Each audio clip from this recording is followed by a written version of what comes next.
Hello बच्चों, let's see the question. Use dimensional analysis to check the correctness of the equation S बराबर ut plus gt square. Is the relation actually correct?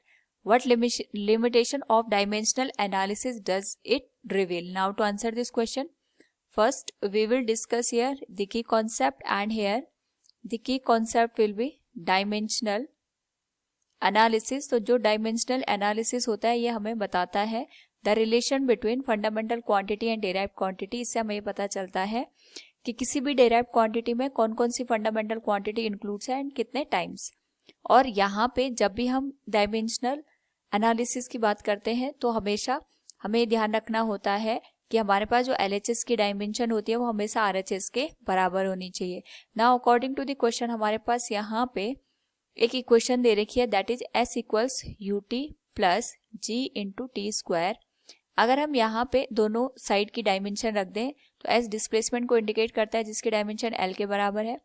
Velocity की dimension LT minus 1 के बराबर होगी और time हम यहाँ पे T से इंडिकेट करेंगे. Plus acceleration due to gravity, इसकी डायमेंशन LT माइनस 2 के बराबर होगी और जो टाइम की डायमेंशन होगी दैट विल बी T. क्योंकि स्क्वायर है तो हम इसकी पावर 2 लिख लेंगे. सो फ्रॉम हियर हमारे पास जो मल्टीप्लिकेशन आएगा T raise power minus 1 T raise power plus 1, ये यहाँ पे टी रेज पावर 0 के बराबर हो जाएगा. और साथ में यहाँ पे जो टी रेज पावर माइनस 2 है वो प्लस 2 में ऐड होकर टी रेज पावर 0 के बराबर हो जाएगी और ये हमारे पास L के बराबर आ जाएगा. एंड वी नो दैट यहाँ पे हमारे पास जब वैल्यू ऐड होती है तो सेम डायमेंशन हम सेम डायमेंशन के साथ ऐड करते हैं, लेकिन ये न्यूमेरिकल वैल्यू के फॉर्म में ऐड नहीं होता है. ये केवल हमें यहाँ पे यूनिट को इंडिकेट करके बताता है. सो यहाँ से हम ये कह सकते हैं हमारे पास जो LHS की डायमेंशन है वो RHS के बराबर है.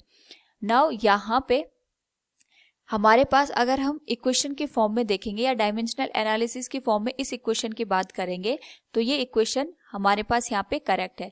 लेकिन अगर हम इसको यहाँ पे एनालिसिस करके देखें तो हमारे पास जो ये इक्वेशन बनती है इट इज इनकरेक्ट. जो हमारे पास रियल इक्वेशन है that is S equals ut plus half gt square. तो इससे हमें ये ड्रॉबैक के बारे में पता चलता है कि हमारे पास जो डायमेंशनल एनालिसिस होती है उसको एक तो हम कांस्टेंट क्वांटिटी के साथ यूज नहीं कर सकते, और अगर हम इसके लिए जो न्यूमेरिकल कांस्टेंट क्वांटिटीज होती हैं अगर हम उसके डायमेंशन यहाँ पे फाइंड आउट ना कर पाए तो जो हमारे पास कांस्टेंट टर्म है वो डायमेंशनल एनालिसिस में यहाँ पे रिवील नहीं होंगे, जिससे कि हमें जो इक्वेशन है उसके करेक्टनेस का पता नहीं चलेगा. भले वो डायमेंशनली करेक्ट हो जाएगी बट हमारे पास मैथमेटिकली वो इक्वेशन करेक्ट हो वो नेसेसरी नहीं है. तो हमसे क्वेश्चन में यही पूछा गया था कि डायमेंशनल एनालिसिस से हमें ये बताना था कि ये इक्वेशन करेक्ट है या नहीं. तो ये करेक्ट है, लेकिन यहाँ पे जो ये रिलेशन है ये रियल में करेक्ट नहीं है. इससे हमें डायमेंशनल एनालिसिस की लिमिटेशन के बारे में पता चलता है कि इसके थ्रू हम कांस्टेंट जो टर्म्स होते हैं उनकी डायमेंशन नहीं लिख सकते हैं. So from the given question we have answer all the parts. Hope all you understood it. Thank you and best of luck.